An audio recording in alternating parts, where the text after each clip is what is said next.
kelas di depan. Sama kasusnya kurang lebih sama ya. Bang, dia kejadiannya waktu SMP unboxingnya.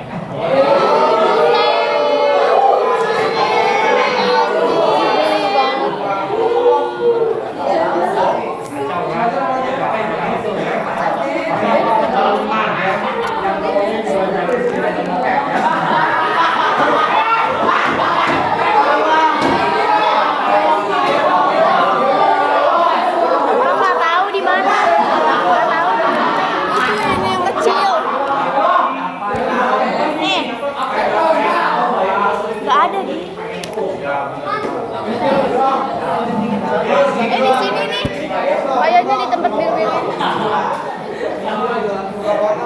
Ya bapak mau belak-belakan aja karena dia kelas 3 kan. Saat lagi ujian tiba-tiba disuruh memberikan juga hal yang mungkin jadi lama kan. Sayang. Memang bisa pakai C, tapi kan harga ijazah negeri itu berbeda.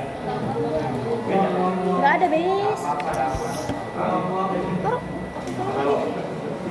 Coba lihat sini, kayaknya tadi ada. Contohnya ijazah negeri itu kalau kalian melamar di luar, biasanya ijazah negeri lebih cepat diterima daripada yang ijazahnya swasta. Kenapa negeri lebih gampang diterima? Karena untuk masuk ke sekolah negeri aja udah susah, saingannya udah banyak. Betul. Belum lagi prosesnya atau gurunya galak-galak, nilainya susah, kecuali di luar negeri. Nilainya anjir gua. Gurunya galak-galak. Enggak. Sekolah negeri biasanya sekat gitu. Kecuali batu biru. Bapak bisa ngomongin nih karena Bapak udah ngajar di sekolah negeri lebih dari 1. Jadi bisa bandingin. Ya. Oh ya, bagus.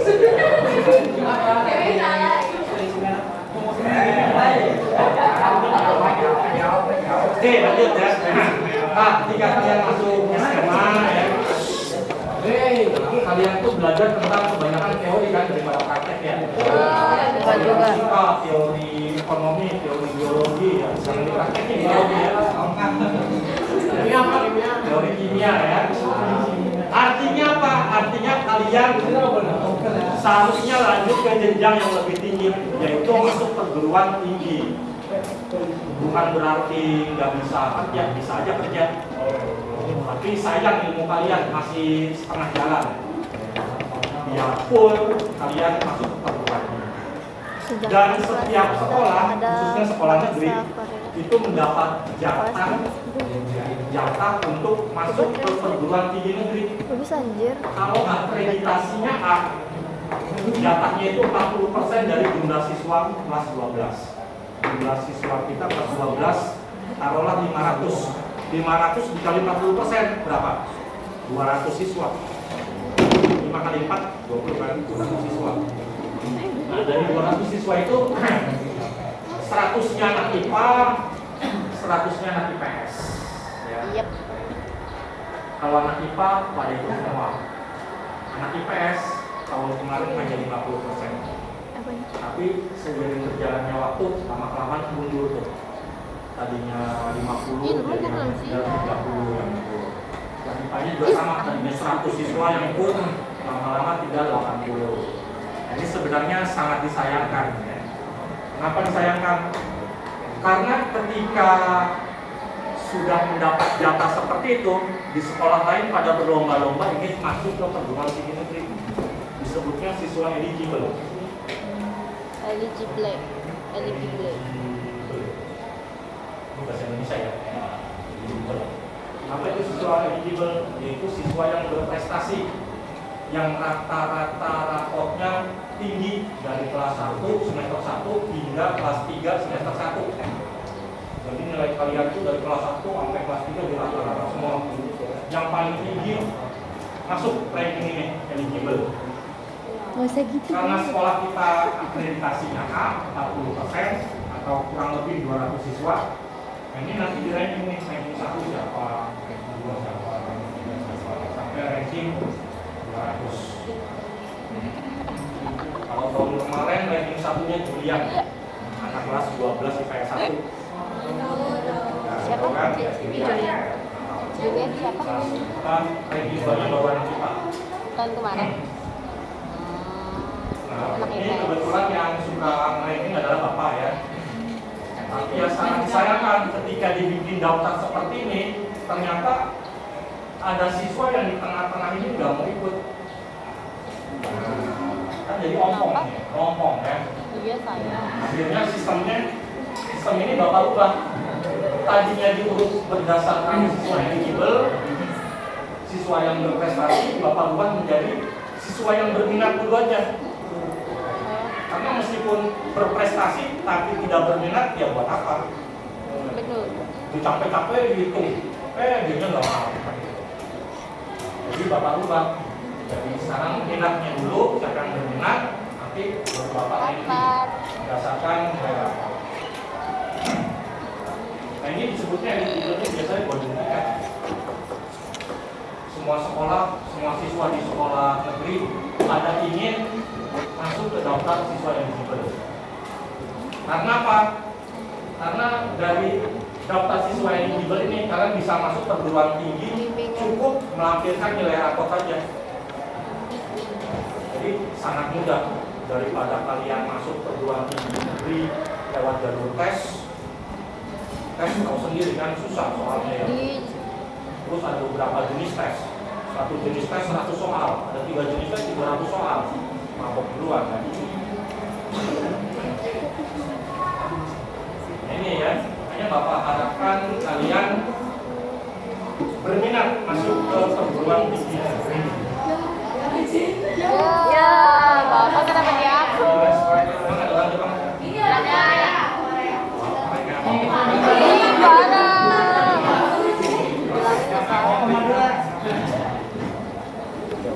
Nah ini untuk masuk jalur perguruan tinggi negeri ada 3 jalur. Disebutnya kalau tahun kemarin SNMP, Seleksi Nasional Penerimaan Mahasiswa Baru. Jalur pertama jalur rapor ini SNBP, Seleksi Nasional berdasarkan prestasi. Prestasi di sini adalah nilai rapor, nilai rata-rata rapor. Jadi nilai rata-rata rapor kalian itu dibandingkan dengan nilai rata-rata rapor siswa se-Indonesia. Kalau kalian milih UI, berarti tandingannya ya se-Indonesia. UI. Misalnya nilai rata-rata rapor kamu ketika pengen masuk UI 95. Wow. Ya. Tapi sekolah lain bisa aja lebih tinggi dari ini. 100. Oh, ya. 150. Bahkan ada yang 98, 99 ya. 100. Diriku 100. Nah, jadi dibandingkan nilai rata-rata kalian di sekolah ini 108. dengan sekolah yang lain. Jadi adu tanding nilai rapor. Makanya Bapak bilang belajar insya Allah prestasi akan mengikuti. Yang namanya belajar akan mengikuti. Proses tidak akan mengkhianati Hasil. Ini jadi cukup mudah nih. Hanya mengumpulkan nilai rapor, kalian bisa masuk ke perguruan tinggi negeri lewat jalur tes. Februari nanti sudah TPK. Jalur yang kedua SNBT, Seleksi Nasional Berdasarkan Tes. Namanya juga tes ya. Ujian. Ujiannya ada 3, numerasi, literasi, dan pengetahuan umum ya. Pengetahuan akademik PA. Kalau tahun kemarin untuk masuk jalur sini pendaftarnya bayar 400.000. Enggak nalas. Tahun kemarin ya. Tahun ini Bapak nggak tahu ya. Biasanya tiap tahun nambah 40.000. Nah, ini tesnya ini ya, 3 jenis ini. Dan tes ini biasanya dilakukan misalnya kalau kalian mungkin tesnya bareng-bareng nih, misalnya beberapa sekolah di satu tempat, misalnya kumpul di Istora Senayan. Wow. Kalian kumpul di sana, mungkin tes soal. Jadi bareng-bareng di suatu tempat di banyak sekolah. Terus ya, yang ketiga ketiga yaitu mandiri. Kalau mandiri sama menggunakan jalur tes juga. Bedanya, ini sama juga ya, jalur tesnya ada 3 juga, ini sama ya. Bedanya ujiannya di kampus masing-masing kalau ini. Kalau kalian milih ITB, Institut Teknologi Bandung, berarti ujiannya ke Bandung. Ya. Kalau milihnya UI, ya berarti ujiannya ke Depok UI. Nah, ini yang membedakan ya, raport, ujian ya. Kenapa sih siswa kita ada yang ketika sudah daftar belum teratur? Tadinya 50 siswa yang daftar, lama-lama suruh menjadi 30 siswa. Karena takut pada biaya.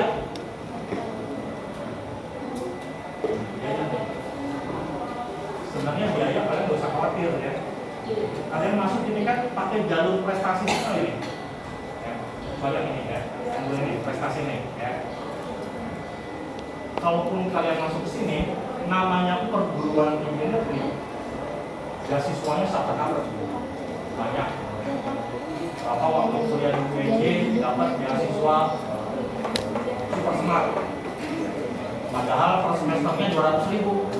Tapi dapat beasiswanya 500.000. Kita masih bisa nyimpen 300.000 bisa buat belajar.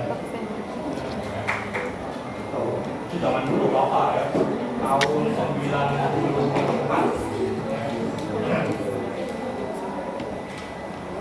Jadi kalian nggak usah khawatir tentang biaya ya. Untuk yang SNBP ini bisa gratis ya, bisa bebas biaya. Sama yang ini juga bisa bebas biaya. Kecuali yang ini yang mandiri ya. Yang mandiri ini baru nih mahal nih ya. Kalau untuk kedokteran sendiri, Universitas Brawijaya 2 tahun yang lalu sekitar 300 juta. Kedokteran. Wow, Kalau ini mahal ya. Nah, bisa jangan mandiri ya, tapi kalau jalur aja. mandiri memang. Tapi kalau jalur ini SNBT, nah ini bisa bukan hal yang mustahil ya, bisa bebas biaya. Iya. Contohnya Bapak sendiri ya, kalian beruntung nih, kalau Bapak waktu dulu nggak ada pakai jalur ini nih, jalur rapot, tapi lewat jalur tes.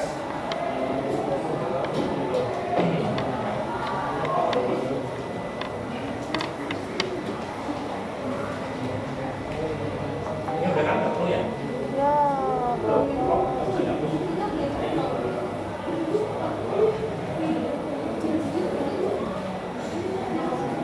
Nah, tadi kenapa sih ya? Oh, sekolah gebu-gebu ya, pengen kalian masuk perguruan tinggi negeri.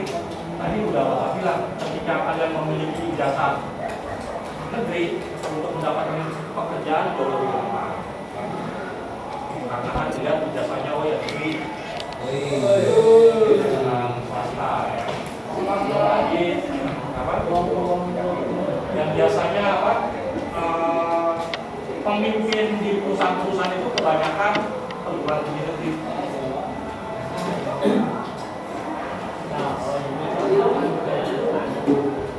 Nah, selain bisa masuk perguruan tinggi negeri, bisa juga sekolah kedinasan.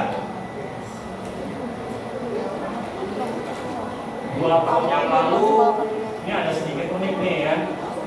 Bapak mengajak masuk perguruan tinggi negeri, ternyata ada sekitar 20 siswa mundur secara serentak karena ini masuk sekolah kedinasan.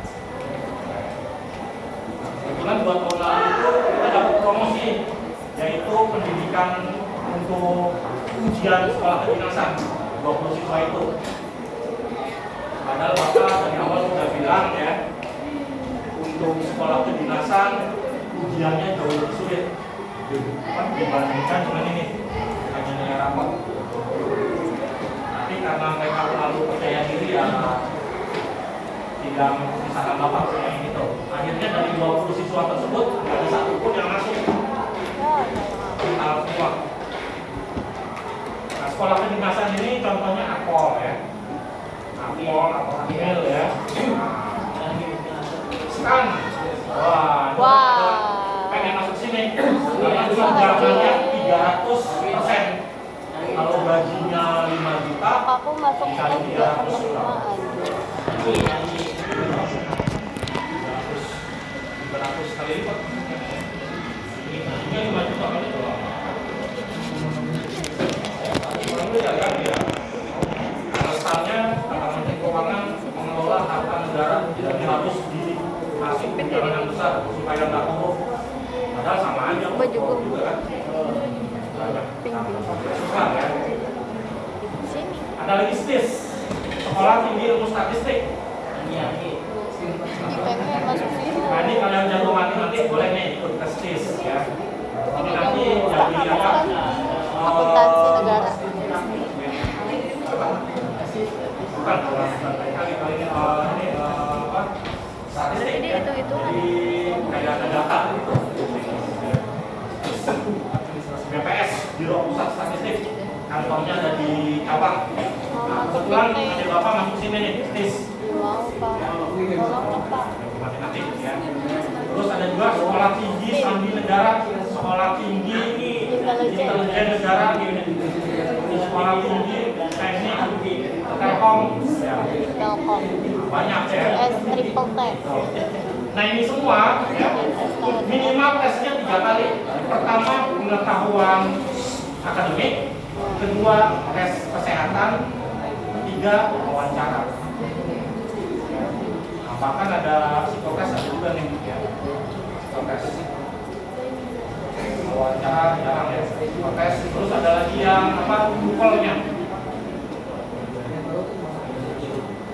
Kalau akademik mungkin kalian bisa ya, tapi kesehatan sebenarnya rada berat sih.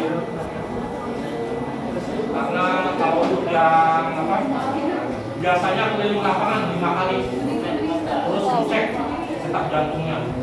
Kalau dia melebihi apa yang kriteria mereka gagal. Akademik juga gitu, ada nilainya juga. PPA ya, tes penilaian akademik. Dan nilainya juga harus tinggi. Psikotes juga sama ya. Nah untuk STAN ini biasanya ada tambahan ini bahasa Inggris. Bahasa Inggris. Karena dia kan ketika masuk STAN biasanya akan dikuliahkan lagi ke luar negeri. Makanya bahasa Inggris yang bagus.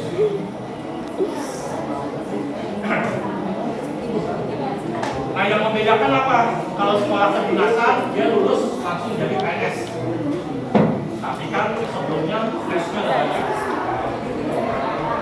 Kayak anaknya Bu Anita ya, dia masuk sekolah tinggi ini, dalam negeri.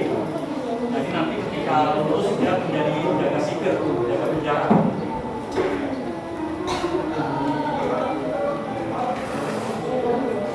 Nah kalau ini untuk seragam dia bayar. Kalau dulu waktu ada bapak itu masih gratis, tapi sekarang katanya sudah mulai bayar. Tapi tiap bulan sudah mulai digaji. Ya. Jangan salah ya, baik perguruan tinggi negeri maupun sekolah kedinasan, nilai kalian harus bagus. Ketika nilai kamu ada yang jelek sekali, untuk perguruan tinggi negeri dapat warning biasanya, dapat peringatan. Hati-hati, kamu kalau semester depan nilainya turun lagi, beasiswa akan kami cabut. Tapi kalau untuk sekolah kedinasan, sekali dia warning, 2 kali bisa di DO. Nah, gitu. Namanya juga sekolah dibayarin pemerintah sampai di sini. Ya kan? Karena sekolah di sini gratis kan ya? Kalau bayaran kan tiap bulan, ujian nggak bayar kan? Kalau di sekolah swasta kan tiap bulan bayar, ada ujian bayar, terus ada kegiatan bayar. Memang bedanya kalau SMA itu ininya apa? Karakter kalian ya. Yang diperhatikan ya. Tapi ketika kuliah akademiknya yang akan dilihat.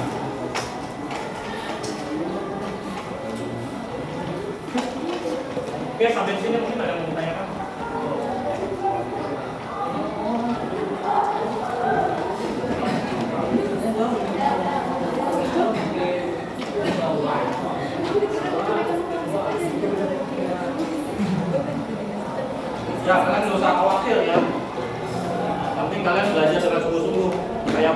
keadaan kayak begini kan, tiba-tiba dia masuk ke ITB, jurusan aerodinamis, ya, aerodinamika.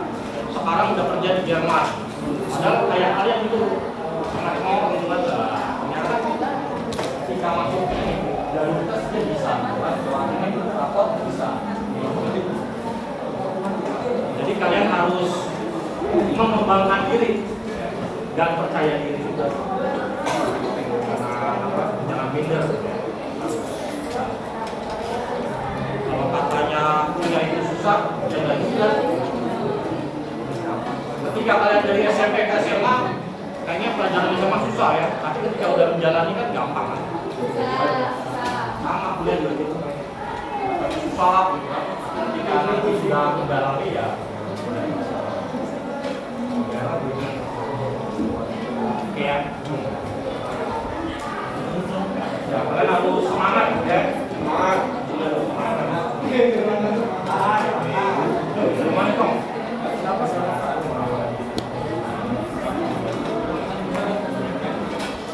Nah, untuk nilai rapotnya sendiri biasanya yang dia yang nanjak bagus ya, atau yang turun sekali boleh, atau yang dasar bisa ya. Yang gagal biasanya seperti ini. Kenapa yang diambil nilai rapotnya seperti ini? Ya, karena yang dilihat adalah pola belajar kalian selama di SMA. Kalau seperti ini berarti pola belajar kalian sungguh-sungguh. Jadi pihak kampus juga tidak mau membuang kesempatan ya, nilai yang naik turun begini diterima, mereka nggak mau.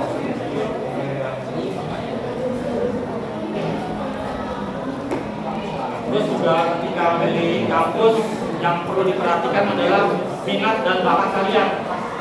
Kalau kalian berminat tapi nggak berbakat, sangat nggak bohong. Minatnya seni, nyanyi tapi nggak bisa nyanyi, akan susah ya.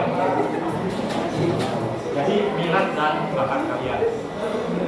Kalau bakat biasanya bisa dilihat dari nilai rapor kalian bakatnya mana.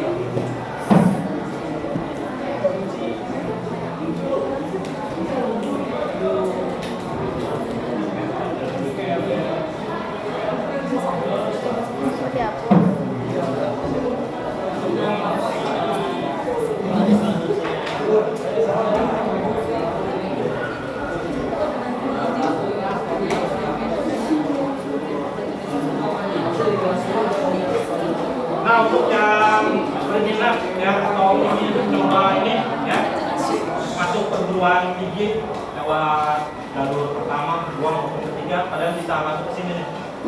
Bitli garis miring SNMP 2025.